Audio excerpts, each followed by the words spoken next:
Okay, welcome back to the Normal Sports Show. We've got Masters Week. We are neck deep in Masters content, ready for. Can't believe it's the 90th Masters. It's pretty wild. And yeah, we're doing something a little bit new. First of all, this episode is presented by Charlie Golf Co. We'll talk about them a little bit later on, but they've been an amazing partner. They're an awesome company. You'll see them during this week, not on the golf course, but on the smaller golf course on the par 3. So, or you should see them. You've seen them in the past, and they should make an appearance there again. So we'll talk about that a little bit later on. But got a fun guest, co-host. I don't know what we're calling you today, but my buddy Hayden Martin. Hayden is somebody that I probably enjoy talking golf with as much as anybody.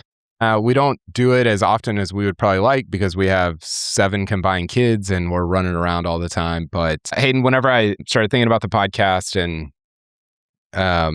just different guests that we've had on and different people, it kind of came to me, through other friends urging and just through a bunch of different things that it was like, why don't you just talk to Hayden about golf? I always, we always enjoy talking to each other, and I think other people enjoy that conversation as well. So here we are. Yeah, no, I'm excited. Thanks for having me on just to talk about the Masters. I couldn't think of, anybody I would want to talk about the Masters with more than you. I know we've talked a lot about the Masters and golf, the Ryder Cup. We're talking about the Ryder Cup the other day, which we shouldn't be talking about. It's however many months away. It's April of a non-Ryder Cup year, and we're talking about the Ryder Cup. First of all, give me, for people who don't know you, which is probably everybody, most people, give me just your background. You've been really involved, and I think this is very cool. You've been really involved in so we both live in Dallas, and you've been really involved in the Dallas golf scene over the last several years, sort of got into the non-Dallas golf scene out at Wild Spring Dunes, which we got to play a couple months ago. But yeah, just give me your background there of how you got into everything or what you've done in Dallas and how you got into it. Yeah. So I'm from this area, grew up north of Dallas in the Plano area, lived here pretty much all my life. But after I got married and we moved back to Dallas, I loved golf and I was trying to find different ways to get involved in golf. And a coworker of mine at the time, Brett Messerall, who ultimately is, I think he calls himself the land founder of Wild Spring Dunes, but really the one who kind of started Wild Spring Dunes.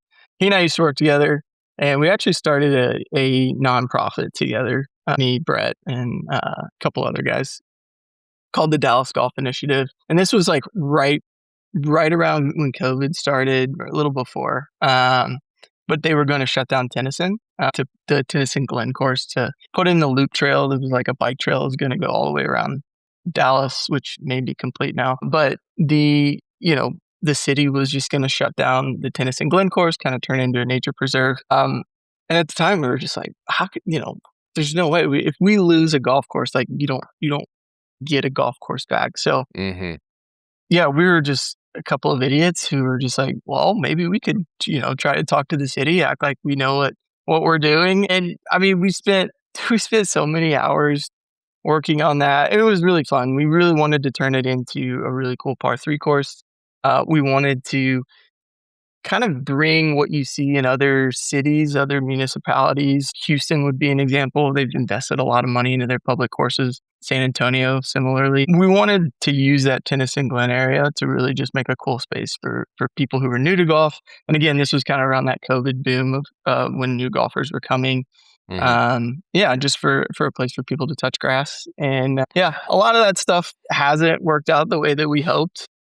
Cities kind of gone different directions. There's kind of still kind of at a holding point with a lot of decisions with that course. But we'll see what the future holds. We still have other projects we kind of are working on the side. We hope to get a Lee Trevino statue put up at Tennyson Glen, or just at the Tennyson Park. I think it would be super cool. Yeah. And I don't know. That was kind of long-winded. Well, it's interesting because I think it's a little bit timely. Joel Beal did a really interesting piece at Golf Digest about the National Links Trust and everything that's going on there. Go read the piece. I'm not gonna I couldn't recount all of it, but it's a little bit. I think it's emblematic of how difficult it is to deal with governments and cities and everybody that's involved with this stuff that you have to deal with to work on improving sort of public golf in any area.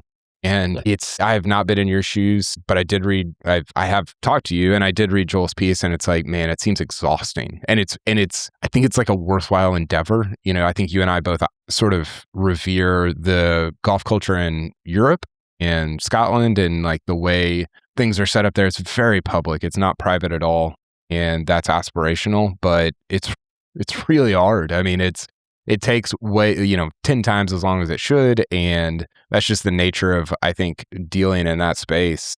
Has there been parts of it that I know you've enjoyed it, but have you seen any fruit there where you're like, okay, this is a worthwhile endeavor? I think so. I think, when we were first kind of starting out, we had no idea if other people would be excited about it. And I remember we were just like, I think we created like an Instagram page, and I didn't even know, maybe just emailing people we knew, and just like hosted like a happy hour. And it was just like, we just want people to kind of learn about it. And it was just like the 5 of us went to this happy hour, having absolutely no idea if anyone would show up, what that would look like. And it was awesome. I mean, there was probably 30 to 40 people that showed up who didn't know us. Some of them knew us, but like for the most part, we didn't know them. And we were just talking about golf in Dallas, municipal golf, what it would look like to have, Dallas golf really thriving. I shouldn't say it's not thriving. A lot of these courses are great. They're doing great. It's just, what more could the city of Dallas offer from a golf course perspective? I think there's a lot there. I think Andy or Garrett on the Fried Egg has said Dallas has possibly the best assets of public golf or municipal golf in the country. They're just kind of underutilized at this point. And it's a bummer. We love a lot of the courses in Dallas. We play them. So yeah, it was just really cool to see, have a group of people who are also really excited about what we were trying to do. It didn't make us feel like, total psychos. So that was fun. Yeah, when I'm not at Royal Oaks, I like to go to some of the public courses around. For sure. I'm still waiting for that invite too. Okay, Hayden, you are probably as into golf, maybe more into golf than anybody I know who doesn't also work in golf. Well, who doesn't work in golf media, I guess I should say. And, we work in the same co-working space. You have a day job. I have, obviously, my job at Normal Sport. And often I will look over and you're watching some random European Tour event on a Thursday morning that I'm not even watching. So I thought that you would be a great person to bring on. I want to talk about the Masters. We've got a fun preview coming out with a player on Tuesday. So we've got kind of the course and that side covered, but I wanted to talk about just kind of the premise of this is 5 guys that you would bet your house on. One of these guys wins the Masters. Like, you literally have to bet your house, and you're saying, I'm putting it like, this is my group of 5 guys. If one of them doesn't win, I lose my house. So that's sort of the premise for today's exercise. And yeah, just lead it off for us. Who's your first one? Yeah. I did not consult my wife with these. I feel like if we're putting our house up, I probably should have consulted her. She may have had some input. I'll just start. I'm going to actually start with Jon Rahm at the top. He wasn't the first name I put, but I just been thinking about him more and more. And I know you've probably got a lot more stats than I have prepared, but I've just found Rahm so interesting this year. In his whole, as he's moved to live, like, there's this heel turn. I think we've all kind of like it's all just felt so different from what I expected from him. And it feels like he's trying to almost use that now as like motivation, or he's almost like all this, the I don't even know what you call it, the lawsuit, whatever's going on with the DP World Tour, with, not paying his fines, and they've just kind of agreed. There's kind of a stalemate there. And like, it reminds me a little bit of like Brooks, like back, whatever it was, like 5-6 years ago, probably more, I guess, like probably 2017, 18, where it's like, he was just like, find the stuff that was like motivation for him to be like upset about. It was like, was it like the Fox promo going into Shinnecock? And he was like, wasn't on one of the commercials after winning, and it was just like no one, I don't know. It just feels like Rahm almost has like this, he's like manufacturing his own, I don't know what you would call it. Motivation. Yeah. It's exactly. like it's like the MJ stuff. where you're like, Yeah. or it's like I said this the other day to somebody, but it's like maybe it was Shane Ryan. I saw on Twitter people were saying Steph Curry can't shoot, and you're like, like nobody thinks that. Like nobody, like that's a preposterous like presupposition, and it's an interesting point about Rahm with, it does. You know, the European Tour stuff is so weird. It's I compared it, I think, in the newsletter to like when you're in an argument with your spouse and in the middle of the argument, in your head, you're like, I know I'm wrong about this. Like, I know I'm wrong. And like, I know that at some point down the line, I'm going to have to tell her that I'm wrong, but you just keep going because you're like, I don't want to do that right now. And that's what the European Tour thing feels like for Rahm. It's just like, what are you doing, man? Like, it's so weird. I was talking to Jason Page, our illustrator, today about, he's like, I don't know, he said this privately, so I don't know if I should say it, but he's like, I just can't get there with Rahm. Like, he's like, it's a me problem. I don't know what it is. Like, I just don't see it with him. I just think Rahm is like the most underrated guy in the world because of that sentiment from people like Jason. He's lost. So I went back and looked since the Open last year. I think he finished like top 30 or whatever. He's lost to 33 guys since that event over like 10 tournaments. And that's some European Tour stuff. That's some live stuff. It's obviously no major championships, but that's not a lot of guys. Like, he has been lights out just across the board for the last 7 months. Since 2015, he's 4th in strokes gained at Augusta National. He's just really, really good there. His last 2 appearances have been pretty middling, but before that, it was like T7, T8, T5. Obviously, he won. I think he's going to be in the mix on Sunday. He's one of my guys as well. Yeah. I mean, I'm also choosing Rahm because, I mean, he's been playing really well. I mean, I know he's like top 2 or 3, right? And data golf rankings right now. 2. He's 2. I mean, the only thing I was going to say he's lost to 32 guys since the Open. Anthony Kim was one of those guys. I mean, are you at all worried that he did lose to Anthony Kim on a Sunday? One of the funniest things I saw was people, I don't know, whatever. I don't know who they are, but like seriously suggesting that the Masters should give a special invite to Anthony Kim for his live. It's like, well, let's just let what happened be what happened. And it was awesome. Yeah. Like, I wrote about it. It was very cool. We don't need to like make it into something that it's not. Yeah, he did get kind of like dunked on by AK in the final round there. Yeah, which, maybe it was scripted. Who knows? That was a really cool moment. And yeah, I agree. We can just let it be a cool moment. Yeah. Do you give any credence to the idea that like live guys are not as sharp as they should be at major championships, so it might be tough for guys like Bryson and Rahm to kind of close them out? I wouldn't necessarily say, like, from a competitive standpoint, for me, I don't necessarily feel that way. I think that they're getting reps, especially now they're getting 72 holes a week, which is great. For me, it's the travel, right? Like, no one on the PGA Tour is going to, Hong Kong or Singapore? Yep. And then South Africa to prep for Augusta. And I don't know, these guys are professionals. They travel. They're probably used to it. If I had to fly to South Africa from Asia and then fly back to the US and just acclimate, like, I mean, I have young kids. I know Jon Rahm has a handful of kids. Like, it just seems like detrimental to game. To me, again, these guys are professionals, and obviously they're going to do whatever they need to prepare. But to me, it's less on the like competitive side. Like, they may not be competing in as strong as fields, but like they're getting reps competitively, which I think is great. I go back to the travel. That's crazy to me. If I have to fly to South Africa, you can just count me out for like all of March. Like, I'm done for the rest of the month. It's crazy. It really. Yeah. It truly is. I know they're traveling a little differently, some of them, than you and I are.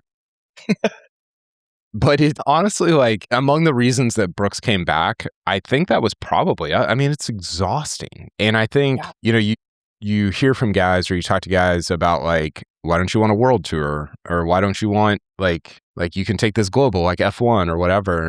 And, that's a lot of the reason is like, I don't want to be in Australia for, whatever. It's an interesting point, and I think it's a good one. I will say, like, they haven't traveled very much over their last event was 2 or 3 weeks ago leading into the Masters. So I think there's not as much there. I do worry a little about the like getting in it on Sunday because it's a different feeling. And I remember I think we were talking to Shane Ryan about this, but the Rahm after the PGA last year at Quail Hollow, when Scottie went on to win, he almost admitted, like, yeah, that felt a little different than it does on Live. He didn't say that exactly, but there is a sense of when you get in it on the back nine on Sunday and you haven't done it in a while, it just, I don't know, it does feel different. So, yeah, he is on my list as well. Oh, sorry, I was just gonna say he hadn't won on Live up to that point, right? Like when we were at the PGA last year, like he still was looking. I mean, he was still doing his top 10 streak, but had he won at that point? I have to go back and look, but like I don't think he'd won on Live until like a month ago. Yeah, till the Hong Kong event, I think. Yeah. So I also just, to me, I would say that's a positive for Rahm, even if it is a Live event. I think a win is hard to win. Yeah. It's a good point. Okay, so Rahm is on both of our lists. My first guy, well, I guess my second guy, because I have Rahm down, is Ludvig. There's a narrative out there. I talked about this with Shane Ryan. If people haven't listened to that podcast, we did 3 kind of counter narratives going into the Masters, which again, you can find anybody saying anything. So anything can be a counter narrative. But I do think there's a growing thing with Ludvig of like, oh, he can't win, he can't close, he's not clutch, all these different things. And man, I went back and looked at, he won the Genesis last year when it was played at Torrey. He shot 66 in the final round and played like really well and beat some guys that were charging that were also playing very well. I'm not totally buying the idea that Ludvig can't close like a big time tournament. Obviously, the Players wasn't good. It was actually very bad, the way he played on the back nine there. But it's not a pattern to me yet, the way it became with somebody like a Ricky. Maybe it will become a pattern, but the 2 things that I like that he's only lost to 7 guys over the last 2, in his only 2 appearances at the Masters. He finished 2nd and 7th in his 2 appearances, which is sick. Mm-hmm. And I kind of like that he lost the Players. The Players Masters double is really, really difficult. We saw Rory do it last year. Cam Young's trying to do it this year. It's tough. And yeah, I'm not mad that he lost the Players because I think it's a little bit of a motivation or it's a teachable moment of like, okay, here's what it felt like, man, when you were in it. And hopefully that encourages him to handle a little bit differently when he's at Augusta. Yeah. Yeah, I mean, it's hard to disagree with liking Ludvig. I did not put him on my list. He wasn't somebody. I'm not there with him in betting my house. To me, there is some repetition or there is some consistency in these moments. I think about Pinehurst. Pinehurst was tough, obviously, yeah. Obviously, Rory's the lasting memory from Pinehurst, but Ludvig too is definitely. Well, what's going on here? And then I think. Well, for people that don't remember, he shot 66, 69 and led at the halfway point by 1 over Cantlay, Bryson, and Thomas Dietrich, a couple of Live boys there. Dietrich. And then on the weekend, he shot 73, 73 to fall into T12 with Sergio and finished 7 back of Bryson. I thought that tournament was kind of his to lose at the halfway point, and he definitely went out and lost it. So I hear you. I think it's an interesting point.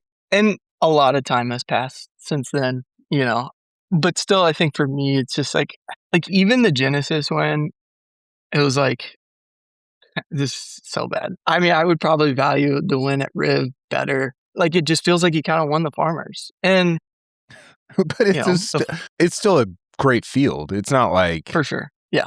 And he played really well. And that, I think he's very capable of winning at Augusta. I just I wonder, it's kind of the conversation around Tommy this time last year, or even 6 to 9 months ago with Fleetwood. It was will he ever get it done? Will these demons ever leave? I don't know. And Ludvig just seems very obviously even keel seems very unbothered, but part of me is I hope he is bothered a little bit, and maybe we do see some of that come through. But yeah, I think don't that's know. a great that's a great point, because that was always my issue with Ricky, is that he always seemed unbothered, and you're like, well, is that a good thing? It can be a good thing, but it can also be like, maybe he just doesn't have juice like when you need it. Now, the flip side of that is Ricky went out and won one of the most dramatic Players Championships ever. Yeah. Yeah, I don't know. The thing with Ludvig is like, he's only, so I'm looking at it right now, he's played about, I don't have the exact number, 80. He has about 80 starts on the PGA Tour, 75 starts on the PGA Tour. So I think it's a little different than Tommy, who's had several hundred, you know? Yeah. And I think, look, like, we've seen this at the Masters a lot where guys come close, come close, come close. I think about Phil. Like, this was the exact narrative around Phil when he was 32, 33 years old. Was like, I mean, yeah, good player, but like, can't, doesn't close, like, doesn't win when it counts. So I don't know. I think I'm sucked in because he looks the part, and it's like very easy for me to envision Rory putting the green jacket on Ludvig, which is not like that's not like a great reason to pick somebody, but yeah, I'm in on it. He's one of my 5 guys. Yeah. Well, I hope for you and Jen that happens. I think that would be fun for your house. Saw that go. All right. This is my second guy. I would imagine we both have Scottie Scheffler on our list. Yeah. If I'm betting my house and I get 5 guys, it would just be dumb not to pick Scottie. I have concerns. I mean, just had a kid, right? Who knows what that will look like? I mean, strokes gained obviously is really good this year. We were talking about this at, I don't remember if it was Players or Arnold Palmer week, but it was just like, I didn't like he had a new driver. Scottie doesn't seem like someone to me who likes change, right? Like, same coach, same grip. Everybody talks about this, right? Like, the mental fortitude to not change something is incredible. And it just sounds like he's got a lot of change going on in his life. So like, Scottie is on my list because he's Scottie Scheffler. I don't know why I'm talking about my doubts about Scottie for this week, because he's just somebody who he can just so easily dominate, or it seems easy, right? When he dominates a course. And we've just seen year after year at Augusta that he has a game plan and he sticks to his game plan really well. Yeah, I think what you just said is the exact argument. Scottie's on my list as well, so he's my 3rd guy. But I think what you just said is the argument for Scottie. Is like, you watch him at Players in Bay Hill, and if you can look at the numbers or whatever, but if you watch the shots, you're like, oh, that was bad. Yep. And like, some of the numbers still look good, like decent. Like, he's, I think, 1.8 strokes gained tee to green coming in, 1.9. So that's really good. But man, some of the shots were like, whoa. Like his reaction to the shots even was like, that's not where I thought it was going to go. And that's, I heard Joseph Lamani talk about this on the Fried Egg Pod, and he's like, we haven't seen this version of, or we haven't seen Scottie do this in like the last 3 years. And I think what he meant by that was we haven't seen Scottie react to shots that he's hit in such a way that maybe we've seen it at times, but not as much, I think, as he's shown over the last 2 months of like, that's not where that shot was supposed to go. Yeah. But I think the argument that you made is the correct one of like, if you look at the last 10 years at the Masters, he's 3.3 strokes gained tee to green at the Masters, which is a stupid number. And it's a stroke better than the second best guy, which is Hideki. Hideki's 2.3. So he clearly is like a different guy at that course, even than he's been everywhere else, which is the best player in the world. Yeah. So I think that's the argument for Scottie is like, yeah, maybe it hasn't been as pretty as it definitively hasn't been as good as it's been over the last 3 years. But at Augusta National, we've seen it over and over with certain guys throughout their careers. Like, it's just different there. Like, we've seen it with Spieth, we've seen it with Phil, all these guys where they just show up at that place. And I think you're right. He does have a game plan. His superpower to me is saying, nope, not going to hit that shot, not going to take on that pin at 11 or 50, wherever. And he's better than everybody at that. So I still think the tournament runs through him. Yeah. Yeah. I mean, I can't disagree with that. Who's your 3rd guy? 3rd guy. All right. I was looking at my list. There's a really strong bias, and I think you'll probably pick up on it after I get through my next 2 guys. But my 3rd guy is Justin Rose. Man, you're putting your house on a 45-year-old. I'm betting my house on it wouldn't be the oldest, which at least it's pretty not close. Unheard of. Pretty close. And the other one was Jack Nicklaus. What was he, like 46? Yeah. And like, to me, like, Rose is just such and this is all the eye test, whatever you want to call it, the qualitative data. Like, he just shows up. Like, he's told us what his playbook is. He is still playing golf competitively to win majors, right? For these big moments. I think we saw that last year. We saw it at the Ryder Cup. And to go out and win Torrey, now I knocked Torrey 5 minutes ago talking about Ludwig's win now there. you're going to use it to your... Now I'm going to pump up Rose's win at Torrey. But like, I don't know. I remember thinking to myself when he won at Torrey, I'm like, he's on my list for Augusta. A lot has happened in the 2 months or whatever it's been since then. And which is also really exciting. There's so many guys who are playing well right now. But like, and Rose, I think he's missed a couple cuts since that win. To me, it's just like he's forgotten right now. And I have a lot of trust. There's probably a lot of heart in that more than maybe a head pick. But like, gosh, I want him to win. I really want to see him win. I think I made the case in the newsletter today. We're recording this on Friday. I think he's the best. Actually, maybe I didn't put this in there, but I think he is the best player ever at the Masters that hasn't won the Masters. I was texting with Justin Ray, and he had, I said, give me the best strokes gained guys at Augusta that have never won. And it was like 3 guys. It was like Lloyd Mangrum was number 1, and like 2 other guys that played in like the 50s and 60s.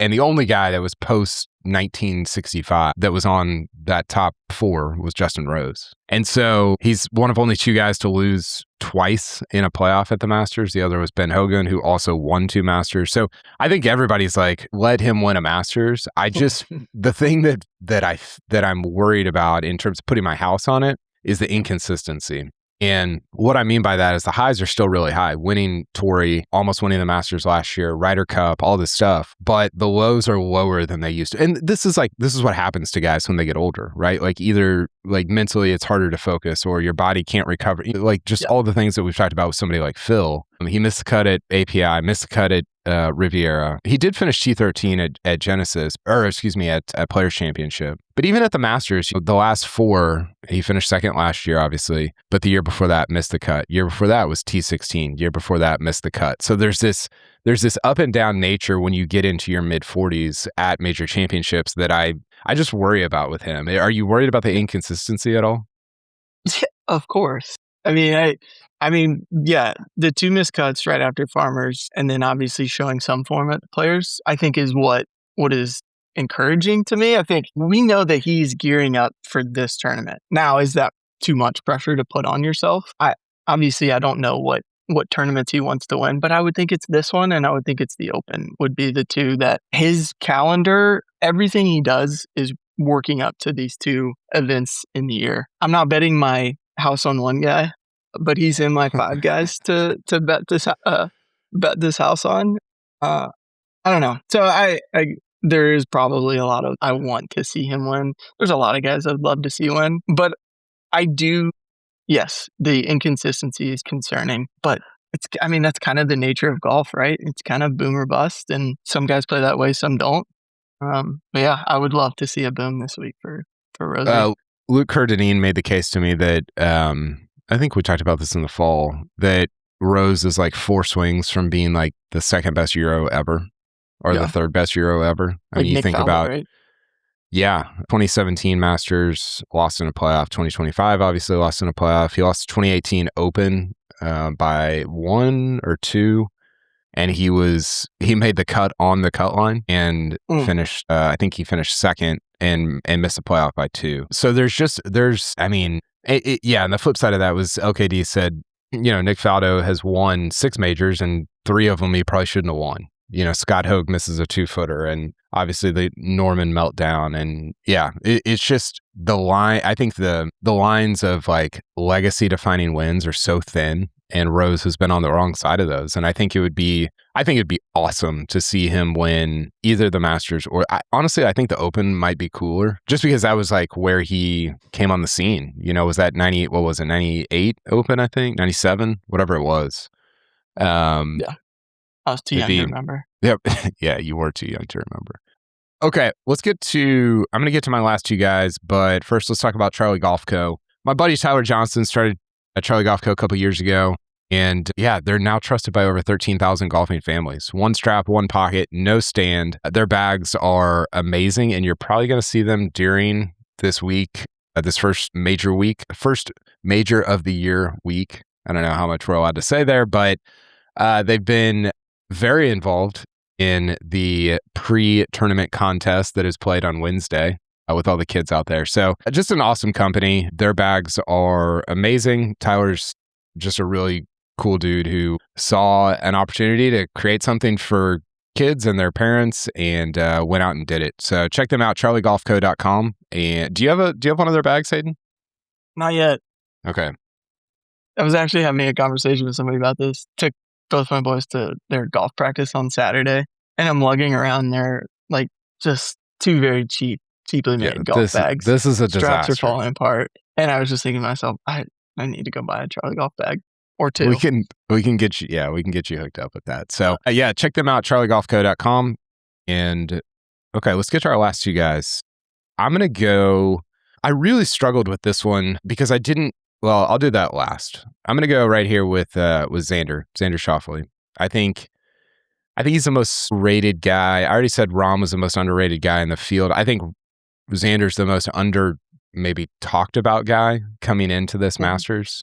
He was my pick on January 1 to win the Masters, which is just so stupid to make picks then because I don't even know who's going to win on the back nine on Sunday. But I did pick him at the beginning of January. He has finished top 5 in his last 2 events, Players and Valspar. He's been kind of sneaky playing really good golf, and he's been awesome at Augusta National. He's been better than Rory from tee to green over the last 10 years at Augusta National, which is pretty crazy. I like that he didn't have the entire like Players to Masters time off, like a lot, like Rory didn't play, Scottie didn't play, a lot of these top, Morikawa obviously didn't play the Players or in between. So I like that he hasn't had as much time off. Where are you at on Xander? I don't have him on my list.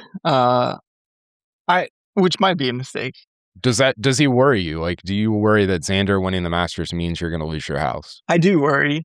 I worry about the conversation that I have to have if that happens. Who gets it? All those things. No, I think Xander's such an interesting guy because he's kind of like, I mean, I was thinking about Xander when you were talking about Ludvig earlier, right? Like Xander to me was kind of that guy of like, yes, man, it just seems like everything's there, but like, I don't know if he can get it done. And I think I just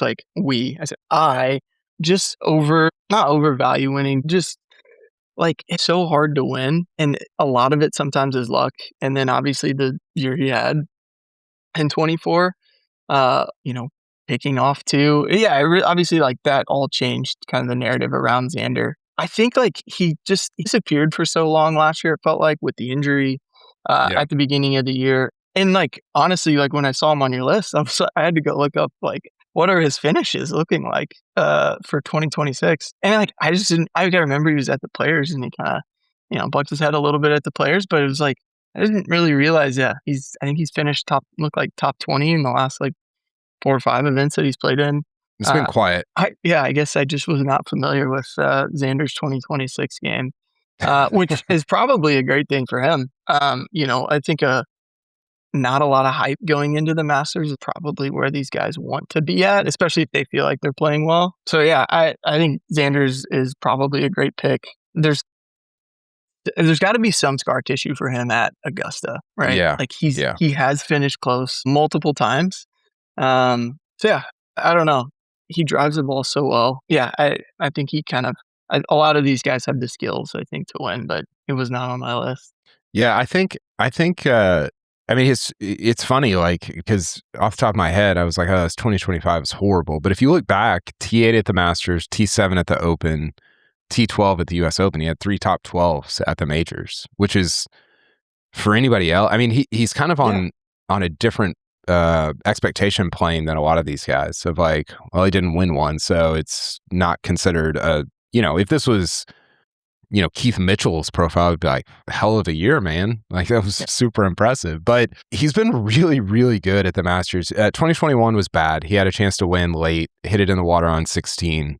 That was weird. It's the cut in 22, and then top 10 at each of the last 3. So I just feel like you're right. He's coming in with, you talk about Rose coming in a little bit under the radar. Like, I feel like Xander's playing way better than Rose, and nobody's talking about him as a potential winner. It would also mean he would be going for the Grand Slam at the U.S. Open if he won the Masters, which would be be pretty crazy. Him and Scottie both going for a Grand Slam if he wins this Masters. So yeah, he was my fourth guy. Who's your fourth guy on your list? Fourth guy on my list is, and I said you might notice a theme. I got Fitzy. Yeah, I'm putting Fitzy on my Euro list. Ryder Cup boys over there. I probably should have put more international, well, not international, maybe domestic flavor on my list. I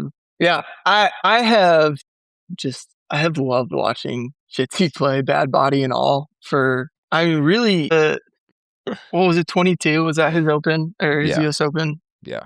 Like, that was like such a fun tournament to watch. There were so many guys in it. Obviously, Scottie, Zalatoris in it. Like, there was just so many good names in that tournament. And like, I remember like him winning that tournament, obviously the shot on 18, like still sticks with me a lot. But I think Fitzy, like just thinking about him this year, the drive that Cameron Young hit on 18 at the Players was unbelievable. But Fitzy was, a few yards off that fairway, which you can't miss that fairway. But he was one shot out of that playoff. Things could have gone very differently. And we're talking about Fitzy coming off of two wins, like a Players and a Valspar, right? Like he's playing very well. Now maybe he's playing too well leading into Augusta. That's probably a counter argument. But I just think he's got so much control off the tee. To me, it seems like his game would fit at Augusta, or it should. I haven't looked back at all of his finishes at Augusta, but he's just a guy that he's proven, at least I feel like he's proven that he can get it done on a big stage. I don't think the stage would be too big for him. What was his Ryder Cup? Or it was just he was not ready for that stage. It was, it was 2016 at Hazeltine. It was like, he might retire. I mean, that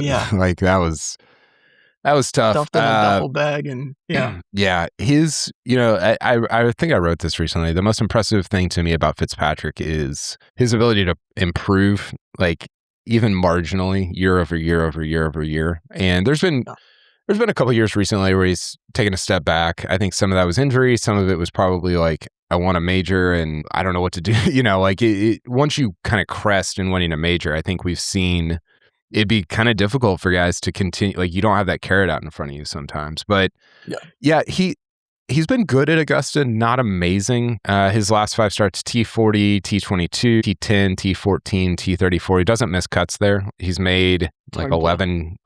Yeah, it is hard to miss a cut, but he's made 11 cuts in a row. I think the case for Fitzpatrick, his iron play has been really, really good this year. And that hasn't necessarily always been the case, and he's struggled the last couple years at the Masters with it. That's where he's lost strokes at Augusta. So, I think that kind of strengthens the case. He's been so solid this year. I mean, really, really good. And he's on. I tweeted out this list of the winner of the last 11 of the last 13 Masters winners in the 3 months leading in. They've been 1.7 strokes gained tee to green or better. So just the guys that are hitting the ball best, essentially. And this year it's a bigger list than it normally is. It's usually only like 7-8 guys. This year it's 11, and Fitzpatrick is one of the guys that's on it. I think he's second behind Morikawa, who might not even play. So yeah, I love it. I think it'd be cool if he won. He's not like the coolest guy necessarily. I don't know how you can be if you are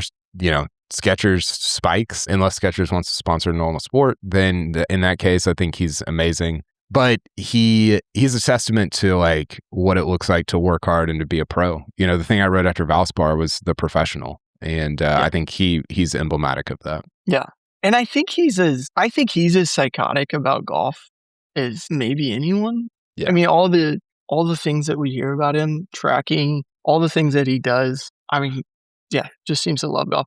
And there's something like sneaky, like I just enjoy, like when Rory's playing well and he's just kind of got it going, right? Like the body language, just all of it. Like to me, Fitzy's got a little bit of that. Like when he's playing bad, really bad body language, like pouty, all of it. Yeah. But man, when he's like playing well, like he's way cool. Like he just looks cooler. And like he just like, you can just kind of tell when he's just playing. Yeah. When he's on. He was doing it at the Players, where it's just like he's kind of got some swag. Like I don't know, something about Fitzy for me. I like it. Okay, let's get to each of our last one. I know you got to get out of here, but I've got Bryson as my 5th one, and I really struggled with this one, Hayden, because I wanted to put Cam Young in this fifth spot. Cam's been incredible this year. I think really taking it up a level from where he was at even in 22 and 23. I went with Bryson instead. I think won twice in a row on Live. The thing that impresses me most about him is like he made that par 67 comment about Augusta National in 2020 and it went really badly from there, right? He like missed a couple cuts there and just he was not competitive. But he has worked himself into a place where he has seemingly figured out how to play the Masters, and he's got 2 top 6 finishes in the last 2 years. I mean, I think about last year, people are like, oh, he was terrible in the final round or whatever. He shouldn't have even been in that position. He was hitting it terribly, but he was like figured out how to score. And I was so impressed by that. And I think if he's hitting it good at all in terms of his iron play, I think he's gonna have a real chance to win on Sunday afternoon, which would be hilarious if Rory was putting the green jacket on Bryson. Can you imagine? Can you imagine what his dinner would be like? I mean, just chocolate milk, bacon. I mean, it would be. Yeah, it would be extraordinary. It would be great for all of the content world for golf media. I think if Bryson were to win. Okay, so he said par 67. I think that was after Wingfoot, and then he goes T34. Okay, whatever. T46, not good. Miscut, which is again hard to do. Another miscut in 2023 when Rahm won, and then T6 in 2024 when Scottie won, and T last year playing in the final pairing with Rory. So I'm just super impressed by that. That's a place where it's easy to kind of give into it mentally, but he's fought back and played well there. Yeah. Well, I think that's kind of been his, not career trajectory, but like that lull he had in, was it like 22, 23, dropped pretty significantly just in his performance. And I think he's kind of rebuilt himself as a golfer. Obviously, the distance chase was a lot of fun for us and got him a major. I think it was good, but I think kind of watching him, I think he's another just truly psycho. But watching him just rebuild himself as a different type of player, or almost maybe what he was before the distance stuff. Yeah, it's been fun, but not on my list. Okay, who's your last one? Man, Cam Young was like 6 for me. Yeah, I think, and it's more than anything, I don't even know if stats would bear this out, but it's like the around the green stuff. I don't know, like Cam Young is an unbelievable golf, like just to watch him hit a golf ball. The pause, it's just like, it's kind of just like I'm awestruck when I watch him hit the ball. But like, the around the green stuff, the decisions that you have to make at Augusta. I don't know how many Masters he's played in. I know he's played well, but like I just couldn't quite get there on my list. He's played in 4. Rory. You put Rory. He's played in 4. Sorry. He's played in 4, 2 miscuts, a T7, and a T9. And you're right, he's struggled with the short game. So that'll be interesting to keep an eye on because he just mashes the ball there. I mean, his strokes gained off the tee at Augusta every year is just so sick. So tell me why on Rory. Yeah. Well, I think with Rory, at one, it's just it's Rory. There's the other part with Rory of like we saw the drop off after the Masters last year, and is like that might just be where he lives, right? Like I don't know that he will win at Augusta. It kind of feels like I don't know. You never know what you're going to get with Rory. I feel like, but when I just think about the skill sets required at Augusta. A distance is obviously such a big one. And that's why Cam Young was hard to leave off because distance is a little more important than accuracy. But I think just Rory's playing there. I don't know how many, this is 18? Did he win on his 17th trip last year? Yeah, 18th time around there. There's just so much stored up knowledge. And that's true for a lot of these guys. And Rory's not played he's not playing bad, right? Like, I don't know his strokes gained, but I think it's over 2. It's right at 2. For this season. Yeah, right at 2. I mean, he's not playing bad. He's playing well. So it will be interesting to see with kind of all the extra stuff that he has going on in the lead up to this one. I just saw the Masters put out the Rory narrating the final round on YouTube. I haven't watched it yet, but like that's just it. Plus, he did the documentary. There's just a lot more, it feels like, going on around him this year. That's like my pause with Rory. But like the monkey's off his back. So I don't know. That's also probably hopeful. Plus, I had to continue with the European Ryder Cup team. So I have 4 of my 5. I mean, Bobby Mack was close. I mean, I was close to putting him on my list, but I didn't quite get there. Last back-to-back winner, do you know? Back-to-back. Tiger No. in 01, 02. And before that, it was Faldo in 89, 90. It's just hard to do. I mean, it's really, really, really difficult. What did you mean by Rory kind of lives there when you were talking about like the ups and downs? Like, I feel like when you get Rory like at his best, like there's always like the come down after, right? We saw it with Augusta last year. And like, I just feel like that's kind of like his career. Now, like his like peaks and valleys are still like top 10 in the world, right? Or Right. I think he may have fallen out at some point of the top 10. But like, obviously the level is like always there.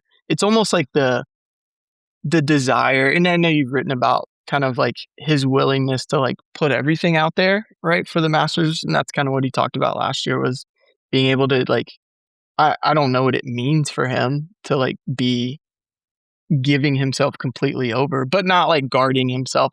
I don't know. I think he's just one that's like hard to, like when you expect him to get up, sometimes he doesn't, right? Like I think about Port Rush in 2019, like, like, I don't know, like all the emotions that went with that, but like I wasn't expecting him to fight for the cut. Yeah, I don't know. It's hard to put expectations on Rory sometimes. Yeah, I think that, I think he, more than any other golf superstar, is very governed by like how he feels.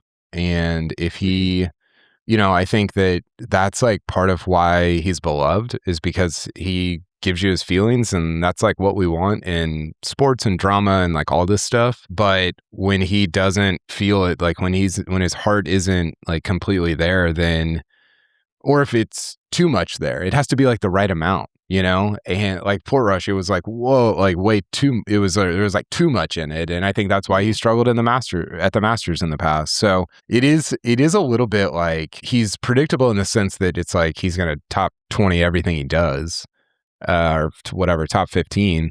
But it's unpredictable in the sense that he is, he's very governed by like his play is very governed by his own emotions, maybe more so than any, top 15 player ever. Tiger was like the opposite of that. He was governed by, and Scottie's, I think, a little bit more like Tiger or Jack, where it's like he tries not to be governed by his emotions. He's governed by like the like, what's the right decision here or whatever. And Process. Rory is like, yeah, totally. And that's like beautiful in its own sort of almost like engineering type way. And Rory's like the freaking artist. And you're like, who knows? Like, I don't know what's going to happen.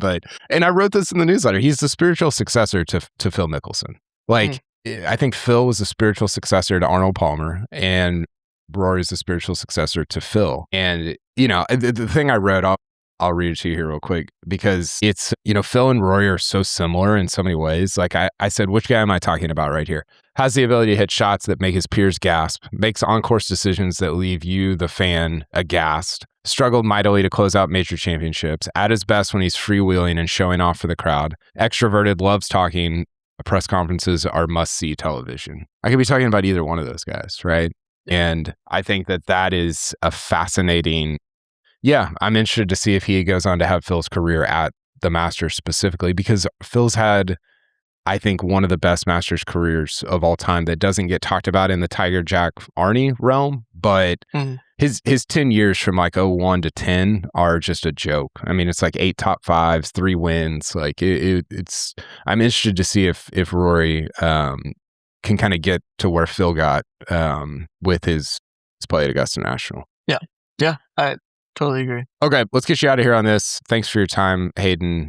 I wanted to ask you, is there any piece of Masters content that you have seen, consumed, listened to, watched, read, any of it that you wanted to shout out leading into this week? Yeah. I mean, you asked me the other day if I looked at the fried eggs. It was every hole at Augusta. And since then, I've probably spent like 2 hours just kind of going back through it throughout the week. It's just great. I love the way that they use pictures. I know like everything, there's plenty of videos of every hole at Augusta, and you can see a drone fly over, and those are really cool. I just love the way that they're able to capture a lot of the contours. It's hard to see that in video, I've only been there once to Augusta, but like seeing the pictures, I was like, oh yeah, I forgot how high that green is. Yeah. Like at 3, right? But anyway, that was a really good piece. Another one I'm gonna shout out. This was for my wife. She was like, I was watching Claire Rogers' Instagram. I don't know what it was on Instagram, maybe going through all the amateur women showed their nails that they got painted for Augusta for the Anwa, and she was like, it was so cool. And I was just like, what? Like, Wow. You thought like this was so yeah, I thought that was a great piece for maybe some non-golf fans like my wife. Totally. So anyway, I want to shout out my that wife would be from Claire. Yeah, that's great. I'll maybe she'll hear this. If not, I'll tell her that. I didn't see it. Would have never thought of that idea for a Masters story, but it's a great idea. That's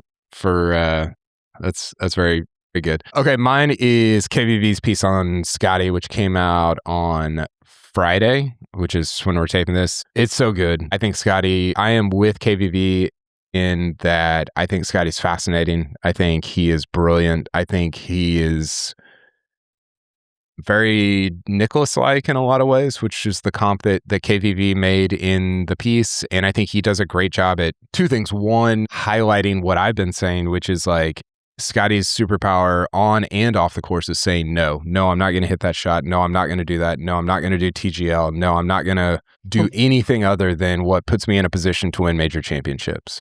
And KVV did some great reporting around that. He had a great quote from Spieth saying like, there's a lot of shiny stuff. He didn't say stuff out there that you can pursue when you're the number one player in the world. And he does such a good job of not pursuing it. Rory said the same thing. And I just thought it was brilliant. And I think the other part that stood out to me was how Scottie